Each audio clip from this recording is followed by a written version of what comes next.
Good afternoon, and God bless you on this Maundy Thursday. It's a hard time for us, everybody, this land more than ever, because the virus is affecting all of us. In addition to, of course, to the somberness and somewhat sorrow of Holy Week, we have this terrific depression, actually, from being isolated and being quarantined to some extent because of the virus. Everybody is making do pretty well and trying hard.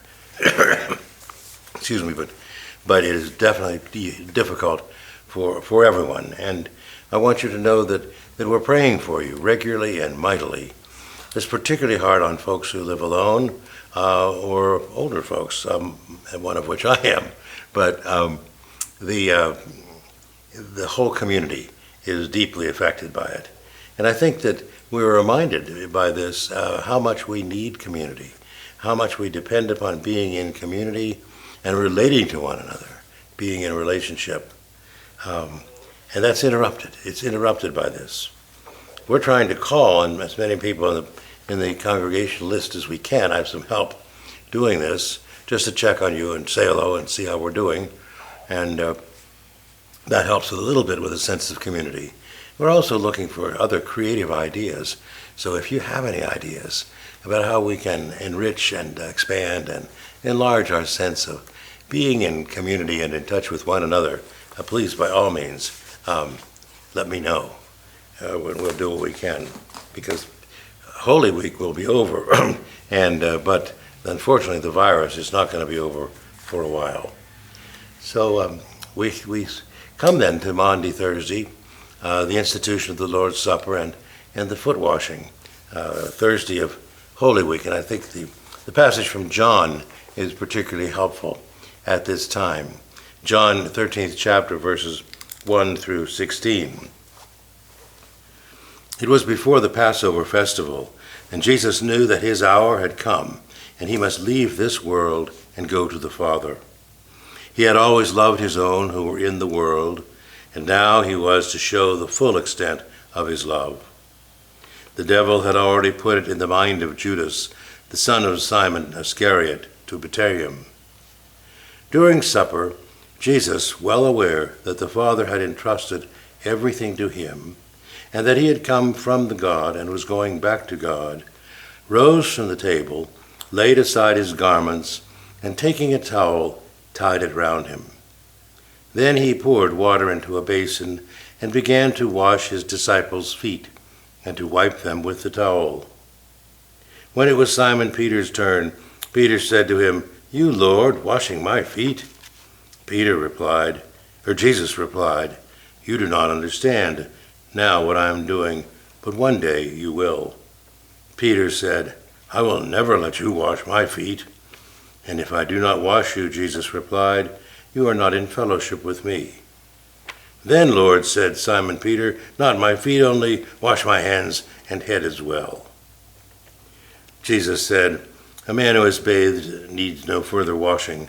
He is altogether clean, and you are clean, though not every one of you." He added the words, "not every one of you," because he knew who was going to betray him. After washing their feet and taking his garments again, he sat down. "Do you understand," he asked, "what I have done for you? You call me Master and Lord, and rightly so, for that is what I am. Then if I, your Lord and Master, have washed your feet, you ought also to wash one another's feet.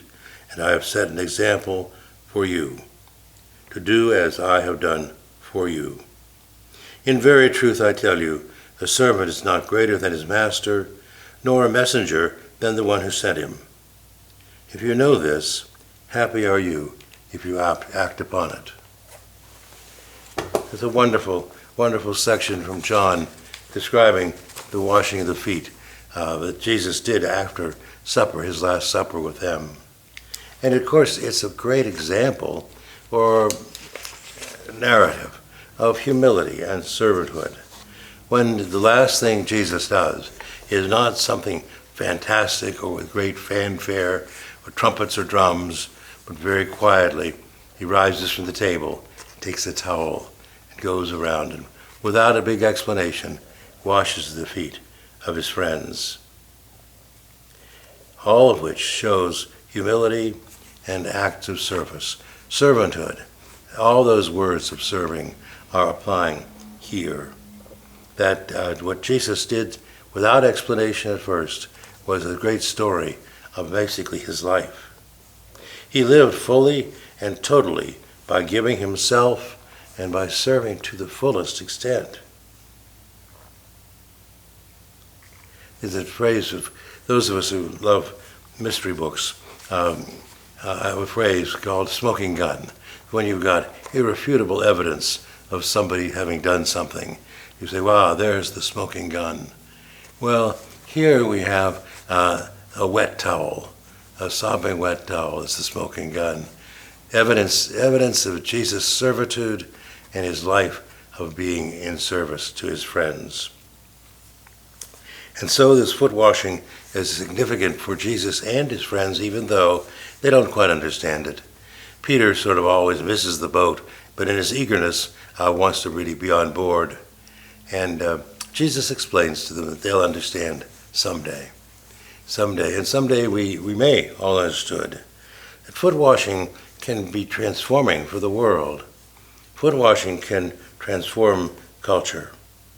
For in fact, it proclaims an act of service and of cleansing and humility. It proclaims that one has to be in some kind of a context with others. It's very hard to wash your own feet. We can do it one foot at a time, but it's hard to do them both. And it's a great example of how we need each other and we need to be in community. And so this whole sense of service and of commitment to one another is clear as Jesus washed the feet of his friends and instructs us to do so too. In a down period, a time where we're really knocked down, it's so powerfully comforting to know that Jesus comes and picks us up, lifts us out of our depression and distress, and washes our feet, sets us back on our feet in a life of service. And so let us then grab our towel and go about and serve others to whatever extent we can. And may God bless you in this holy weekend as we approach Easter, and forever in a life of service and foot washing. Amen.